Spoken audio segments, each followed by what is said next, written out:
Mauna ang nakabintaha ni adtong nangamatay, nga nangamatay diha kang Kristo, nga sa pagbalik ni Ginoong Hesus, muuna sila sa pagpamangon. Tungod kay sila, dili na makaagi sa ikaduhang kamatayon, apan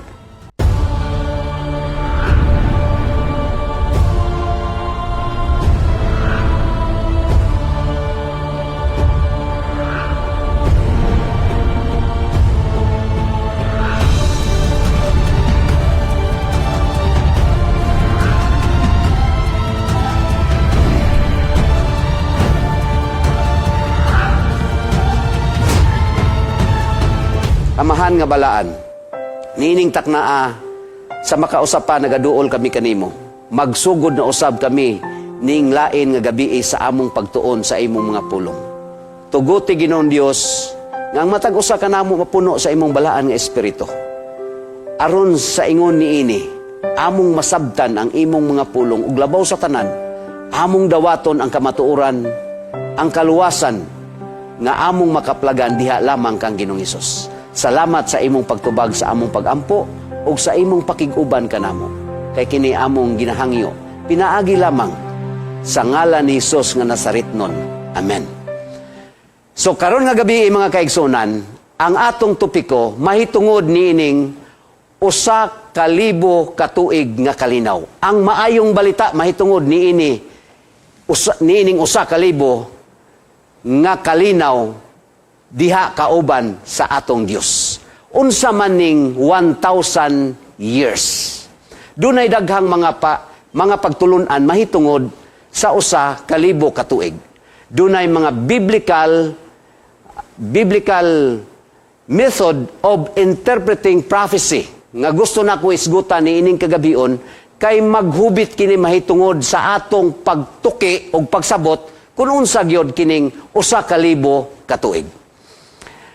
Dunay mga paghubad mahitungod sa gitawag nato diha sa mga scholars o mga historicist. Kining historicist, nagatuo sila nga ang katumanan sa mga tagna pinasikad sa kasaysayan sukad sa pagsuwat sa balaan nga kasulatan gikan sa paghimo sa Dios sa kalibutan hangtod sa atong kapanahonan, hangtod sa pagbalik ni Ginoong Hesus. So kini sila nagauna nga ang 1,000 ka tuig mahitabo siya sa dili pa human nga moanhi si Ginoong Hesus sa kalibutan. So moanhi si Ginoong Hesus ang 1,000 ka tuig. Ang mga futurists nagunahuna ang ilang mga pangunahuna nga ang 1,000 ka tuig mahitabo pa siya sa umalabot pa nga mga katuigan. Dugay pa kayong panahon ang 1,000 ka tuig. Apan ang mga preterist usab nagahuna-huna nga nahumana niadtong unang siglo ang 1,000 ka tuig. Apan diha sa 1,000 ka tuig dunay mga school of thought diha nga ilang gihuna-huna mahitungod sa millennium 1,000 ka tuig. Dunay gitawag nga pagtulunan nga gitawag og pre-millennialism. Unsa maning pre-millennialism? Ang premillennialism nagunahuna mao ni siya mga kabahin sa historicist Christians. Nagunahuna sila nga ang 1,000 ka tuig dili mahitabo kun dili si Ginoong Hesus mobalik. Sa ato pa muanhi sa si Ginoong Hesus sa kalibutan o gumani ana musunod dayon ang 1,000 ka tuig diin iyang istablisar ang iyang gingharian sulod sa 1,000 ka tuig dinhi sa kalibutan. So mao na ang ilang pagtulunan. Og ang ikaduha, kining amillennialism. Ang mga amillennialist nagunahuna nga ang 1,000 ka tuig simbolikal lang na siya, simbolo na siya. So dili na siya literal. Og karong panahona ang present age nato mauni ang 1,000 ka tuig. Dinhi na sa panahon nga si Ginoong Hesus naghari spiritually sa kasing-kasing sa mga tumutuo. So wa ni maghisgot sa umalabot nga panahon o sa nagaging mga panahon, apan ang 1,000 ka tuig simbolikal ni siya karon sa atong kapanahonan. Mao na sa mga amillennialist. Apan Ang ikatulo, kining gitawag nato og post-millennialism. So ang millennialist nagunahuna nga ang usa ka libo ka tuig mahitabo siya sa dili pa mobalik si Ginoong Hesus. Kanus aman ni siya magsugod, wala dili pa karong panahon na. Apan moabot ang panahon nga gitawag nila nga moabot ang Christians dominance sa kalibutan. Nga sila na ang dominant dinhi nga mausab ang mga tao. Sulod sa usa ka libo ka tuig mausab sila ug human ni ana moabot si Ginoong Hesus. Karon nga gabi atong subayon ang Biblia. Unsa man gyud ang gisulti sa balaan nga kasulatan. Kanus amang gyud mahitabo ang usa ka libo ka tuig. Mahinungdanon ni siya nga butang tungod kay kining usa ka libo ka tuig usa ni ka maayong balita kay usa ni kakalinaw nga atong maangkon sulod ni ining mga tuiga. Karon ato sang tan-awon ang gisulti sa balang kasulatan mahitungod sa duha ka matang sa pagkabanhaw. So unsa ni nga pagkabanhaw nga gisgutan diha sa balaang kasulatan sa Juan 5 kapitulo bersikulo 28 ug 29. Nag-ingon diha ang balaang kasulatan, ayaw kamo kahibulong nga moabot kining nga panahon nga ang tanan nga naa sa ilang mga lubnganan makadungog sa tingog. Unya, nagpadayon sa 29 yung nag-ingon, og sila mugawas nga naghimo og matarong ngadto sa kinabuhi. Og kadtong naghimo og daotan, mamangon sila ngadto sa pagkahinukman sa silot. So dunay duha ka matang dinhi nga mahitabo sa pagkabanhaw. Ang pagkabanhaw sa mga matarong ug ang pagkabanhaw sa mga daotan. Apan dunay dako nga kalainan ang ilang sangputanan. Tungod kay ang pagkabanhaw sa mga matarong, mabanhaw silang ngadto sa kinabuhi na walay katapusan. Apan ang pagkabanhaw sa mga daotan, mabanhaw sila ngadto sa pagkahinukman sa silot. Now, karon kanus aman mahitabo ang pangutana. Kanus aman mabanhaw ang mga matarong. Atong tanawon ang gisulat ni Apostol Pablo diha sa unang Tesalonica 4 versikulo 16. Nag-ingon ang balaang kasulatan, kay ang Ginoo gayod manaog gikan sa langit, uban sa dako nga tingog, og sa mga singgit sa mga manulunda, og sa mga trumpita sa Dios, og ang mga nangamatay diha kang Kristo muuna sa pagpamangon. So mauna ang gisulti diha sa Juan, unang pagkabanhaw alang sa mga matarong. Nangamatay diha kang Kristo muuna sa pagkabanhaw. Ang pangutana karon, unsa ang gisulti ni Juan? Mahitungod ni adtong mga tao nga makaambit o kabahin sa unang pagkabanhaw ni adtong mga matarong. Ang Biblia nagsulti sa Pinadayag 20, versikulo 5 ug 6. Sa versikulo 5, katapusang bahin, akong gikutlo nag-ingon diha, mao kini ang unang pagkabanhaw. Og sa versikulo 6, nag-ingon diha, balaan og bulahan siya nga makaambit sa unang pagkabanhaw. Nganong balaan og bulahan siya nga kabahin sa unang pagkabanhaw? Tungod kay nagpadayon ang versikulo 6, tungod kay ang ikaduhang kamatayon, walay gahom diha kaniya. Walay gahom ang ikaduhang kamatayon. Apan, nag-ingon ang balaang kasulatan, mahimong saserdote sa Dios og ni Kristo og sila maghari kauban kaniya sulod sa usa ka libo ka tuig. Mauna ang nakabintaha ni adtong nangamatay nga nangamatay diha kang Kristo nga sa pagbalik ni Ginoong Hesus muuna sila sa pagpamangon. Tungod kay sila dili na makaagi sa ikaduhang kamatayon, apan maghari sila, magpuyo sila kauban ni Ginoong Hesus sulod sa usa ka libo ka tuig. Ang pangutana ni ini nga gabi, unsay mahitabo sa mga buhi nga matarong inig padayag ni Ginoong Hesus?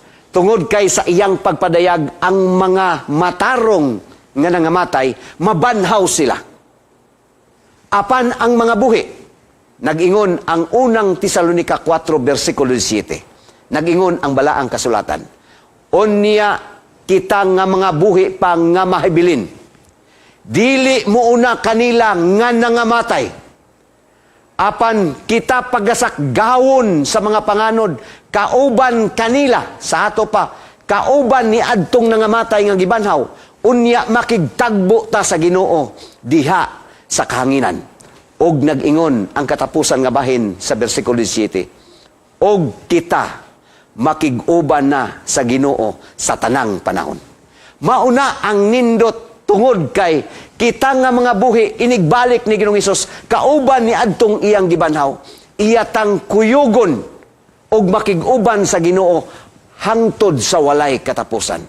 Naghuna-huna ang uban mga kaigsuunan nga nianang panahona dinhita sa kalibutan inigbalik ni Ginoong Hesus magpuyo hangtod sa walay katapusan. Apan atong tan-awon ang balaang kasulatan kung asa ta gidala sa Ginoo sa diyang gisapwang ta sa mga panganod. Nag-ingon ang pinadayag 11 versikulo 12. Og nadungog nila ang makusog nga tingog nga gikan sa langit nga nagaingon, umari kamo, saka kamo ngari. Og sila nagsaka paingon sa langit nga sinapwang sa mga panganod, og ang ilang mga kaaway nagtanaw kanila. Mauni ang nindot mga pinalangga kong mga kapaglaom. Tungod kay inigbalik sa Ginoo, iya di ay kitang dadon didto sa langit. Iya tang lalinon didto sa langit. Saka kamo ngari ang tingog gikan sa langit. Mauni ang maayong balita. Tungod kay sulod di ay ni anang usa ka libo ka tuig. Lalinon ta sa Dios, dadon ta niya didto sa langit. Kumusta ang mga buhi nga mga dautan sa pagbalik ni Hesus? Tungod kay atong naibawaan nga mga matarong nga dauta, ang mga matarong nga nangabanhaw, ang mga matarong nga buhi og patay, gidala ngadto sa langit na banhaw nga mga patay. Apan kumusta ang mga dautan? Niining panahona, pagbalik ni Ginoong Hesus. Ang balaang kasulatan nagsulti sa pinadayag 6 versikulo 15. Nagingon diha, kini nagrepresent ni nga bersikulo mga kapaglaom alang ni adtong mga dautan. Nagingon diha, ang mga hari sa yuta, ang mga bantugan, ang mga adunahan, ang mga pangulo, ang mga kusgan nga mga tao, og ang mga ulipon, bisan ang mga taong gawasnon, sila nanago ngadto sa mga pangpang og didto sa mga bato sa kabukiran. Unya niingon sila sa mga bukid og sa mga bato, tumpagi kami og tagui kami gikan sa naong ni anang naglingkod sa trono, gikan sa kapungot sa kordero. So niining panahona, mga kapaglaom, ang mga dautan manalagan sila, manago sila, kay dili sila makaako sa pagtanaw sa himaya sa Dios. Nagapadayon sa versikulo 17, kay hilabihan kadako ang iyang kapungot, og ang adlaw sa kapungot niabot na og kinsay makabarug niini. So kining mga dautan niining panahona, manalagan sila tungod sa ilang kahadlok. Unya magpatumpag sa pangpang, kay dili sila makaako sa pagtanaw sa himaya sa Dios. Unsay mahitabo niining mga dautan? Silang tanan mga matay. Nag-ingon ang Jeremias, iyang gihulagway ang kahimtang sa mga tao nga dautan niining panahona.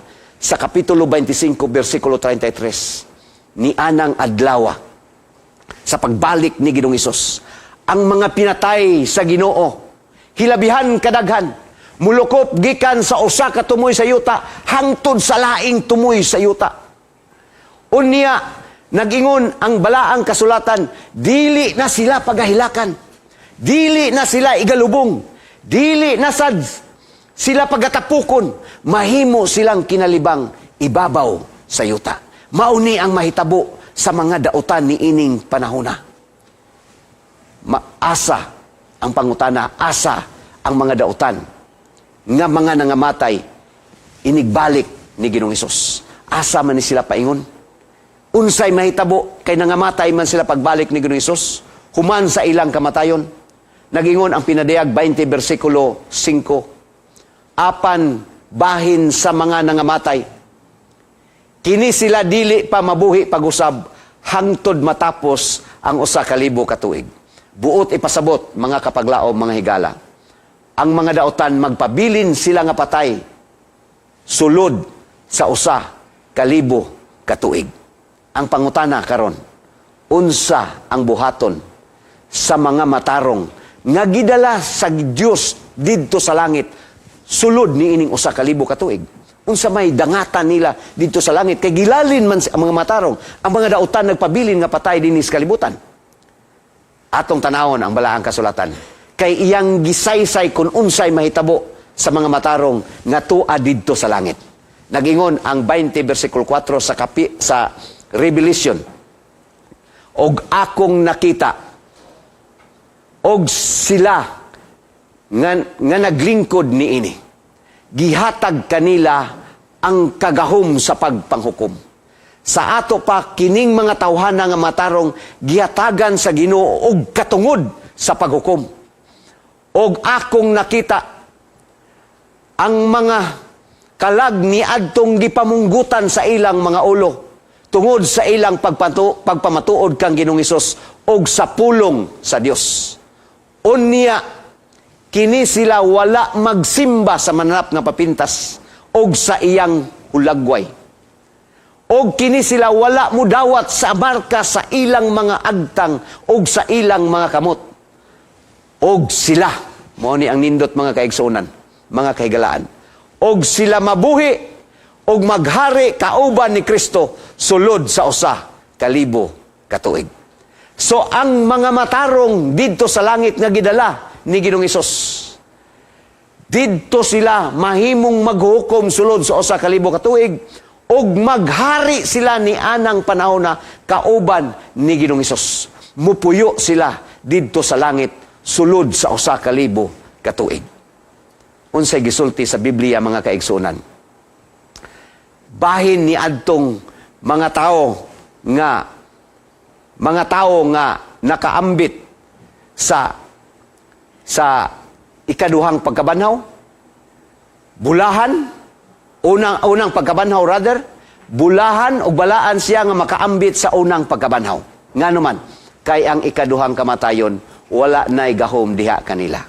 Apan sila magahari o kauban ni Kristo sulod sa 1,000 ka tuig. Ang Biblia nagpamatuod nga ang mga matarong didto di ay sa langit ni anang panahona maghari ug maghukom kauban ni Kristo sulod sa 1,000 ka tuig. Kumusta man ang kalibutan? Aduna ba'y tawo nga buhi sa yuta sulod ni anang 1,000 ka tuig? Kadtong mga dautan, nagingon ang pinadayag kapitulo 20 versikulo 5, apan bahin sa mga nangamatay, dili sila mabuhi pag-usab hangtod matapos ang 1,000 ka tuig. Walay tao nga buhi ni ining panahona sa kalibutan. Gani gihulagway diha sa balaang kasulatan ni manalagna Isayas sa kapitulo 4 versikulo 23. Nag-ingon siya, akong gitanaw ang yuta. Og tanawa kini walay purma og awaaw. Og ang kalangitan wala na'y kahayag. Og nagpadayon siya, og akong gitanaw ang mga bukid, og kini ming-irog, minglinog. Og akong gitanaw ang mga kabungturan, og kini ming-irog ngadto nganhi. Unya iyang gipadayon, og akong gitanaw, walay tao. Bisan ang mga langgam sa kalangitan nangalagyo, og akong gitanaw, ang mabungahon nga yuta nahimong kamingawan. Og ang mga syudad nagagunob gikan sa presensya sa Dios, gikan sa iyang mabangis nga kasuko.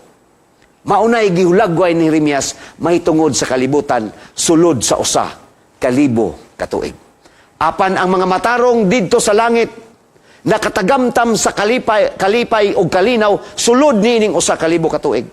Apan ang kalibutan na himong awaaw kay walay tawo nga buhi ni anang usa ka libo ka tuig.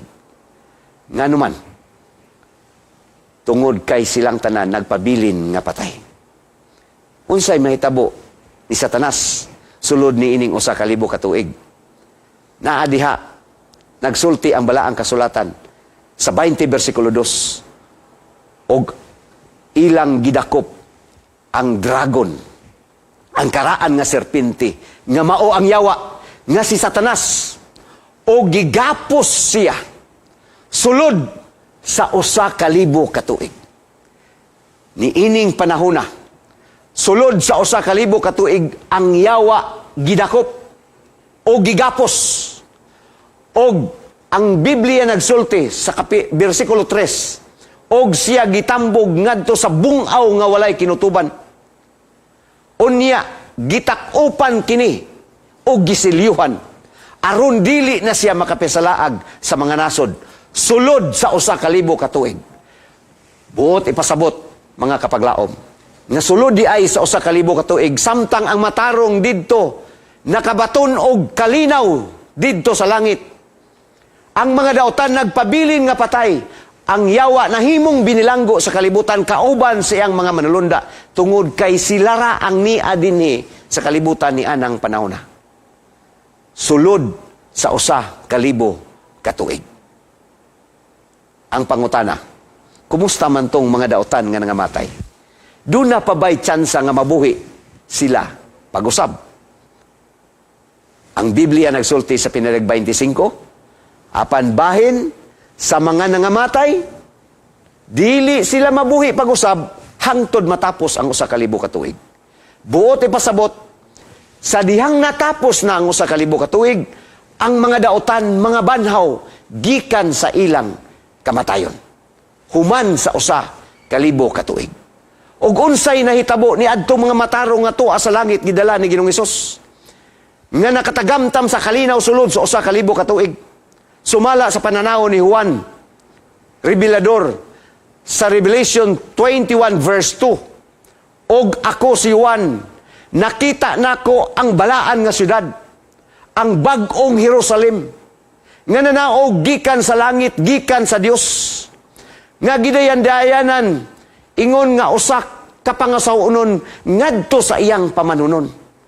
Sa ato pa ang bag-ong Jerusalem, mukanaog dinhi sa yuta ni anang panahona. Sa dihang mamangon na ang mga dautan, munaog sa dinhi ang bag-ong Jerusalem. Unya, ang pangutana, asaman si Satanas ni ining panahona.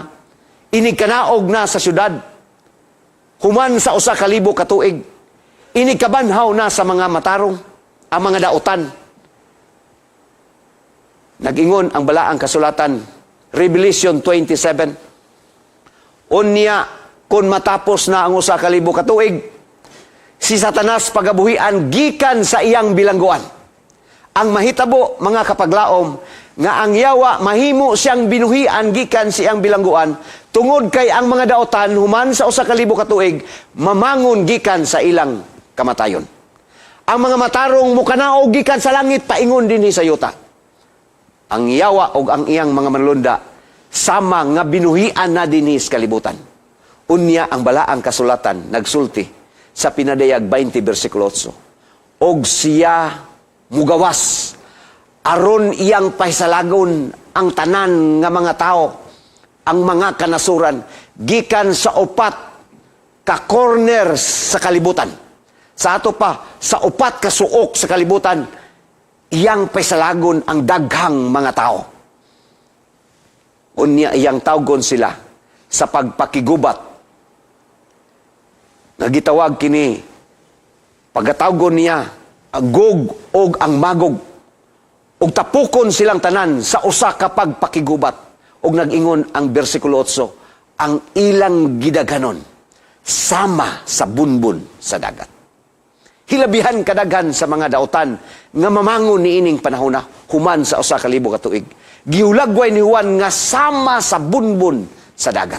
Mauna ang ilang gidaghanon.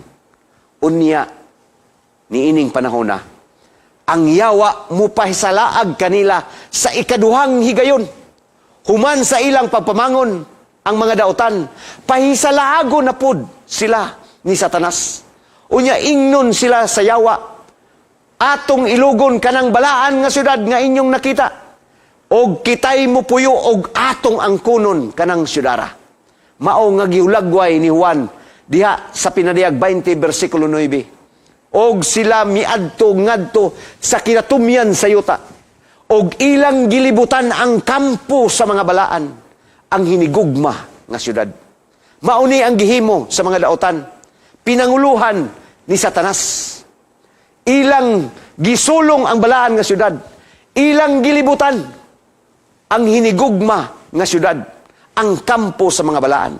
Apan sa bersikulo 9 nagsulti, dunay kalayo nga gikan sa Dios, gikan sa langit, nga milamoy kanila. Ang Ginoo nagpadala og kalayo aron sa pagsunog sa mga dautan. Og nag-ingon dinhi sa bersikulo 10, ang yawa nga nagpaisalaag kanila, gitambog ngadto sa linaw nga kalayo og asupre. Og ang mananap nga mapintas gitambog usab. Ang mini nga mga propeta gitambog usab. Og sila pagasakiton adlaw o gabi hangtod sa walay katapusan. Dili man gyud literal mga kaigsunan nga maganto sila hangtod sa walay katapusan, apan hangtod pagasakiton sila, hangtod nga masilbihan nila ang sala nga ilang nahimo. Kay ang resulta niini mao ang kamatayon nga walay katapusan. Pinadaya 20 bersikulo 14. Nagadugang nga nagasulti, og ang kamatayon og ang hadis gitambog ngadto sa linaw nga kalayo, og mao ni siya ang gitawag og ikaduhang kamatayon. Mauni ang ikaduhang kamatayon. Sumala sa 20 bersikulo 14. Og si bisan kinsa nga dili makaplagan ang iyang ngalan nga nahisulat diha sa basahon sa kinabuhi, siya usab itambog ngadto sa linaw nga kalayo. Mauning gitawag nato mga higala og impierno. Dinhi pa mahitabo ang impierno human sa usa ka libo ka tuig. Ang pagsilot alang kang Satanas og sa iyang mga manulunda og sa tanan nga mga dautan nga iyang sumusunod. Kinsa ang giulagway nga naa dinhi nga itambog sa linaw nga kalayo? Nag-ingon ang pinadayag 21 bersikulo 8, apan kadtong mga talawan, kadtong mga dili matinuohon, kadtong mga salawayon nagahimo og malaway, kadtong mga mamuno, kadtong mga makihilawason, kadtong mga magtagna-tagna, kadtong mga nagsimba og mga Dios-Dios, kadtong mga bakakon, aduna sila'y bahin didto sa linaw nga kalayo og asupre og mao kini ang gitawag og ikaduhang kamatayon. Mauni ang ikaduhang kamatayon. Ang ikaduhang kamatayon, mauni ang kamatayon sa mga dautan. Mauni ang kamatayon nga silot sa Dios ni Satanas ug sa mga makasasala. Ang pangutana, unsay mahitabo sa kalibutan og sa mga buhat nga nia sa kalibutan, panahon nga sunugon na ang mga dautan. Ikaduhang Pedro 3:10 nagsulti, og ang langit mga hanaw sa pinaagi sa usa ka dagkong mga didaguok, og ang tanang mga elemento niini mga tungnaw sa hilabihan nga kainit, og ang yuta og ang tanan nga buhat nga niya niini sila pagasunugon. Sa ato pa ang kalibutan ni ining panahona. Ang mga buhat nga niya ni ining panahona, kining tanan pagasunugon kauban sa yawa ug sa mga dautan. Sa bersikulo 13 nagsulti, kay mauni ang mahitabo sa dautan ug sa kalibutan, human sa 1,000 ka tuig. Nagingon ang Biblia, apan pagkakinahanglanon di ay nga sumala sa iyang saad. Kita nagatanaw ni anang bag-ong mga langit ug usa ka bag-ong yuta diin magapuyo ang pagkamatarong. Igsoon sumala sa saad sa Ginoo. Tinuod dunay paghukom, dunay kamatayon nga gitawag og ikaduhang kamatayon nga silot sa mga daotan. Apan salamat nga dunay saad ang Ginoo alang kanatong tanan. Tungod ka iyang baghuon kanang pagsunog sa kalibutan ni anang panahon na mao kana ang pagbag-o sa kalibutan aron nga kita magpuyo dinhi dili lamang sulod sa 1,000 ka tuig apan magpuyo na kita sa walay katapusan diin maghari ang pagkamatarong. Kinsa ang makapuyo niining bag-o nga yuta sa dihang baghuon na sa Dios ang kalibutan niya ang maayong balita. Apan sultihan ko kamo nga walay si bisan kinsa nga makasulod niini nga salawayon, mahugaw og mga bakakon. Apan sila lamang nga nasulat ang ilang mangalan diha sa basahon sa kinabuhi sa kordero sa Dios. Sa ato pa ang makasulod niini wala na'y mga daotan. Apan kadtong ilang mga ngalan na hisulat diha sa basahon sa kinabuhi. Ang pangutana niini nga gabi, unsaon man nga magpabilin ang atong ngalan diha sa basahon sa kinabuhi, aron nga makapanunod ta niining bag-ong yuta nga gitagana sa Dios alang sa iyang mga katawhan. Unsaon nato nga magpabilin ang atong mga ngalan? Ikaduhang Pedro 3:14. Tungod niini mga hinigugma, nag-ingon si Pedro. Kita nagatanaw niining mga butanga. Busa kinahanglan magmatinud-anon kita og makaplagan kita niya, makaplagan kita ni Ginoong Hesus nga walay mansa og walay buling. Mahinungdanon di ay nga magpabilin ta sa atong pag-alagad o sa atong pagtuo diha sa Dios. Apan ang pangutana, unsaon nato nga magpabilin kita? Kinsa ang maghatag kanato og kadaugan? Ang Biblia nagsulti mga kaigsunan. Sa 1 Corinto 15:57. Apan salamat sa Dios. Thanks be to God. Nga naghatag kanato og kadaugan kang kinsa pinaagi lamang kang Ginoong Hesus, kang Hesus Kristo. Siya lamang ang makahatag nato og kadaugan. Unsaon nato nga makadaog ta? Pinaagi kang Ginoong Hesus. Siya ang atong kadaugan. Ang pinadiyag 12 bersikulo 11 nagaingon, kini sila nakadaog kaniya. Buoti pasabot, kining mga matarong nakadaog sa yawa, pinaagi sa dugo sa kordero, sa dugo ni Ginoong Hesus. Ang atong kadaugan nagadepende kang Ginoong Hesus. Nagasalig kita sa dugo nga giula ni Ginoong Hesus didto sa cross. Nga kung atong dawaton, makabaton kita og kadaugan, batok sa kaaway nga mao ang yawa. Og ang pasalig sa Revelation 3:5 nagsulti nga siya nga nagmadaugon, siya pagapasuluban sa bisti nga maputi og dili pagapapaon ang iyang ngalan diha sa basahon sa kinabuhi. Mauni ang nakanindot mga kapaglaom. Tungod kay kun kita mudaog, tungod kang Ginoong Hesus, hatagan kita sa puti nga bisti, pagkamatarong ang ihatag kanato, og ang ato ngalan magpabilin diha sa basahon sa kinabuhi. Dili mapanas ang atong mga ngalan, magpabilin diha sa basahon sa kinabuhi. Mao nga ang pinadiyag 22 bersikulo 7 nagasulti. Nagaawhag si Ginoong Hesus, nagadapit si Ginoong Hesus, nagatawag si Ginoong Hesus sa matag usa kanato. Nagingon siya, og ang espiritu og ang pangasaunon magaingon, dali umari ka. Unya, siya nga nagapaminaw, dali umari ka. Igsoon, kung nakadungog kamo, gitawag kamo sa Ginoo sa pagduol kaniya. Og si bisan kinsa nga giuhaw, muduol kaniya. Si bisan kinsa nga nagtinguha, nga makainom sa tubig sa kinabuhi, nga walay bayad, paanhiya siya. Mga kaigsuunan, mga kahigalaan, mga kapaglaom, si Ginoong Hesus nagadapit kanato.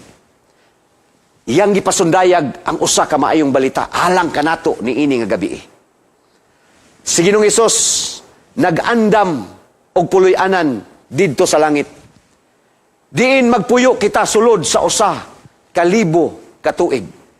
Kalinaw ang atong mabatnan didto sa langit ni anang panahona. Tungod kay atong kauban ang Dios og ang tanan nga mga linuwas gikan sa kalibutan. Ang mga matarong, ang mga tao nga nagpakamatay sa ilang pagtuo ug pag-alagad diha kang Ginoong Hesus. Atong maangkon ang kalinaw sulod sa usa ka libo ka tuig. Apan human ni ana, mubalik kita dinhi sa kalibutan. Og ni anang panahona, baghuon sa Dios ang kalibutan. Og kita magpuyo na dinhi sa walay katapusan. Ang kaluwasan, gitanyag ni Ginoong Hesus alang kanato. Ang iyang tawag, umari ka. Umari ka. O pag-inom sa tubig sa kinabuhi nga walay bayad. Ang kaluwasan, gihatag ni Ginoong Hesus nga libre alang kanatong tanan. Ang kulang mga kaigsunan, mao ang atong tubag sa pagdawat sa kaluwasan nga gi-offer ni Ginoong Hesus. Sa kinabuhi nga walay katapusan. Libre ang atong buhaton, mao lamang ang pag-angkon, ang pagdawat sa kinabuhi nga walay katapusan, pinaagi sa atong pagdawat kang Ginoong Hesus. Ingon nga mao ang kordero nga nagpakamatay didto sa cross alang sa imo ug sa akong kaluwasan. Karon nga gabi, gusto ba ikaw nga makadawat kang Ginoong Hesus ingon nga imong manluwas? Gusto ba, nagtinguha ba ikaw nga makainom ikaw niya ng tubig sa kinabuhi nga walay bayad? Kung mao ka na ang imong tinguha, manindog kita, pinaagi sa atong pinasay nga pagampo, sa pagtugyan sa Ginoo ni ini nga gabi. Amahan nga balaan, nalipay kami ni ining kagabion, nga nakahimo na usab kami og lain nga pagtuon, mahitungod sa maayong balita, sa usak kalibo ka tuig nga kalinaw, diin ang imong mga kaanakan, ang imong mga katawhan, ang mga matarong, nga nahimong matarong tungod sa imong dugo nga giula dito sa cross. Imong kuhaon gikan ni ini nga kalibutan og imong papuy-on didto sa langit. Kauban kanimo sulod sa usa ka libo ka tuig. Og kaming tanan ni ini nga gabi, nagahandom Ginoong Dios nga maapil kami ni anang mga linuwas, nga makauban kami diha sa imong puloy-anan. Diha sa langit sulod sa usa ka libo ka tuig. Ug mubalik kami dinhi sa yuta, diin kami mupuyo dinhi sa katuigan nga wala nay katapusan. Salamat nga gikan karon, among dawaton si Ginoong Hesus nga among manluwas sa among kinabuhi, kay kini among giampo, pinaagi lamang sa ngalan ni Hesus nga among manluwas. Amen.